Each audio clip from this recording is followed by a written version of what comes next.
जिंदगी जीने के दो तरीके होते हैं। पहला, जो पसंद है उसे हासिल कीजिए और दूसरा, जो मिला है उसे पसंद कीजिए। हाय, आई एम जय कृष्णा पटेल। आप अपनी लाइफ में इफेक्टिव होना चाहते हैं?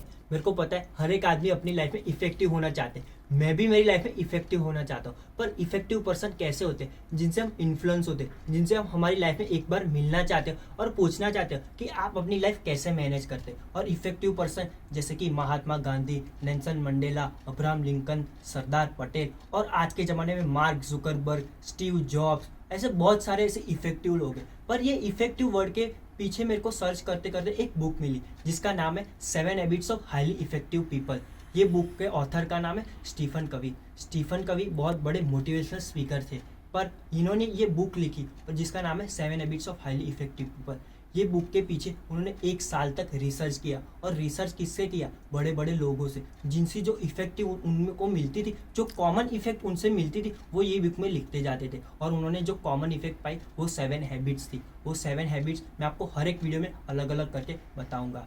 पर चलिए आपके पहले ये बुक के बारे में जान लेते हैं। ये बुक 64 वीक तक न्यूयॉर्क टाइम में हाईएस्ट सेलर रही थी। आप समझ सकते हो कि ये बुक कैसी होगी, ये हमारी लाइफ में कितनी इंपॉर्टेंट होगी कि ये बुक 64 वीक तक कंटिन्यूस हाईएस्ट सेल रही थी। आपको पता है कि ये बुक के कोर्सेज होते हैं, 70 सेंटर्स है पूरे यूएसए में स्टीफन कवी के ये बुक के बारे में। और ये बुक को कोर्स करने में कितने लाखों रुपए की फीस होती है। ये बुक का कोर्स सिर्फ 4 ही दिन का होता है, पर उसके पीछे $4,000 का चार्ज होता है। बड़ी बड़ी कंपनियां, फॉर्च्यून 500, आपने नाम सुना होगा कि ये उनके सीईओ, एम्प्लॉय ये कोर्स करते। क्यों? क्योंकि वो अपनी कंपनी के लिए कुछ कर पाए। एक लड़का था, वो अपनी कॉलेज यूएसए में अपनी कॉलेज में एडमिशन लेने गया। मैनेजमेंट की कॉलेज थी, तो कॉलेज वालों ने बोला कि ये बुक तुम पढ़ के आना। तो वो लड़के ने बोला कि क्यों ऐसा?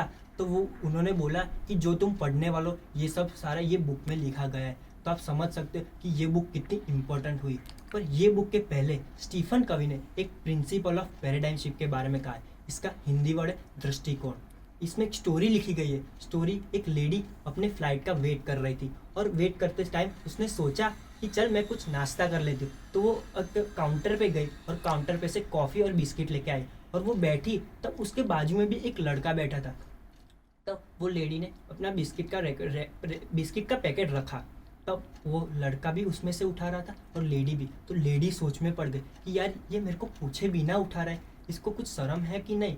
ये वो अंदर ही अंदर इरिटेट हो रही थी।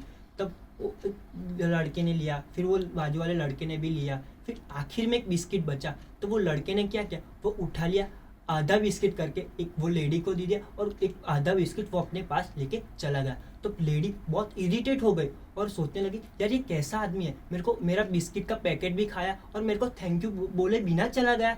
तब थोड़ी देर बाद जब उसका टाइम हुआ फ्लाइट में जाने का, तब उसने उसका पर्स देखा। तो उसमें पता चला कि उसका बिस्किट का पैकेट तो उसके अंदर ही था, वो पर्स में ही था।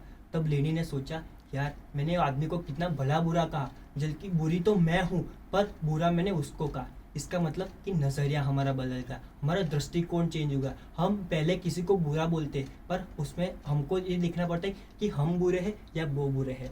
इसमें इसी रिलेटेड एक पहली हैबिट इसमें है प्रोएक्टिव। इसमें 7 हैबिट्स जो बुक में है उसमें से 3 जो है वो प्राइवेट के लिए है और दूसरी 4 है वो पब्लिक के लिए। और जो हम लोग पहले जाएंगे वो प्राइवेट के लिए जाएंगे। उसमें पहली हैबिट का नाम है प्रोएक्टिव।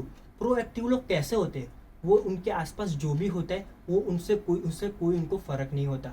जैसे कि मान लीजिए कि आज बारिश गिरी, आज कोरोना के केसेस ज़्यादा आ गए, आज लॉकडाउन हो गया, उनसे उनको कोई इफेक्ट नहीं होती। वो उनकी लाइफ में कांस्टेंट रहते हैं। वो सोचते हैं कि अगर कोई उन्हें भला बुरा बोल जाए तो वो ये नहीं सोचते कि मेरे को ये बोल गया, वो ये सोचते कि मैं तो अच्छा हूँ पर वो जो है वो बुरे हैं। वो उनके नेगेटिव थॉट्स हमारे अंदर डालते हैं। प्रोएक्टिव लोग बहुत ही उनकी लाइफ में कांस्टेंट होते हैं। इसी तरह एक स्टीफन कवी का एक सेमिनार चल रहा, बहुत बड़ा सेमिनार चल रहा था। उसमें एक लेडी पीछे से खड़ी हुई, चालू सेमिनार में वो लेडी खड़ी हुई। तब लोग उसको देखने लगे, तो वो डर के मारे वो लेडी बैठ गई। बाद में स्टीफन कवी ने तो उन्हें देख लिया। तब जब सेमिनार ख़त्म हुआ तब वो लेडी के पास गए और पूछा कि मैडम आपको क्या प्रॉब्लम है। तब उन्होंने बोला कि सर मैं एक नर्स हूँ, मैं मेरी जॉब बहुत अच्छी तरह से कर रही हूँ, पर मेरा एक पेशेंट है, वो मेरे को बहुत भला बुरा बोलता है। मैं जो भी कर रही हूँ वो मेरे को सिखाता है कि तू ये गलत करे, तू वो गलत करे। मैं मेरी जॉब से बहुत इरिटेट हो चुकी हूँ। तब कोइंसिडेंटली स्टीफन कवी का सेमिनार का टॉपिक भी वही था, प्रोएक्टिव। तब स्टीफन कवी ने उनको बोला कि तुम्हारे अलावा तुम्हारे अंदर जो तुम्हारी सैडनेस है वो कोई अलाउ नहीं कर सकता। तुम तुम्हारी सैडनेस को अलाउ करते हो, इसलिए कोई तुम्हें हर्ट कर जाता है। तब ये बात वो लेडी को समझ में आ गई कि मेरे अलावा मेरे को कोई और हर्ट नहीं करता। इसीलिए कोई भी प्रॉब्लम होती है, कि जो भी कुछ भी हमारी लाइफ में होता है, हम उसे अलाउ करते हैं, तब वो जाके हमारे माइंड में आती है, तब वो जाके क्रिएट होती है। और इसीलिए कहते हैं ना कि प्रोएक्टिव बनो। प्रोएक्टिव का दूसरा वर्ड है रिएक्टिव। रिएक्टिव मतलब कि जो कोई भी टाइम पे रिएक्ट कर देते हैं। प्रोएक्टिव के कभी रिएक्ट नहीं करते, वो रिस्पॉन्स करते। एक बहुत बड़ा एग्जांपल हमारे साथ में है। आपने नेल्सन मंडेला का नाम सुना ही होगा। नेल्सन मंडेला को एक आदमी ने 28 साल तक बिना वजह जेल में डाला था, पर जब वो जेल से छूटे तब उन्होंने रिएक्ट नहीं किया, उन्होंने रिस्पॉन्स किया। और कैसा रिस्पॉन्स किया? उन्होंने बोला कि चल कोई बात नहीं, तूने 28 साल तक मेरे को जेल में डाला, पर now forgot the past and let's develop south Africa together. इससे ये प्रोएक्टिव की एक निशानी है। प्रोएक्टिव कैसे बने ये हम उनसे जानना चाहते हैं। इसीलिए स्टीफन कवी ने बहुत सारे ऐसे लोगों के साथ रहकर एक ये बुक लिखी है। ये बुक आपको पता है कि 1979 में ये बुक लॉन्च हुई थी। प्रोएक्टिव और रिएक्टिव लोग कैसे होते हैं कि वो उनका रिमोट होता है, वो पूरी दुनिया के पास होते हैं, वो अपने आप को कंट्रोल नहीं कर पाते। जब बारिश गिर गई, कुछ आज घर पे जाने का लेट होगा तो बोलते अरे यार आज घर पे जाने का लेट होगा, मेरे को मतलब बहुत लेट है। वो शिकायतें करते, पर प्रोएक्टिव लोग शिकायत नहीं करते। सो एट लास्ट में एक ही बात बताना चाहता हूँ कि जो लोग हमें पहचानते नहीं है, वो खुद को नहीं पहचानते, तो हमें कैसे पहचानेंगे। So thank you so much. अगले 6 हैबिट में अगले वीडियो में लाऊंगा, ऐसे 6 पार्ट बनाऊंगा। ये पहला पार्ट था। So thank you so much.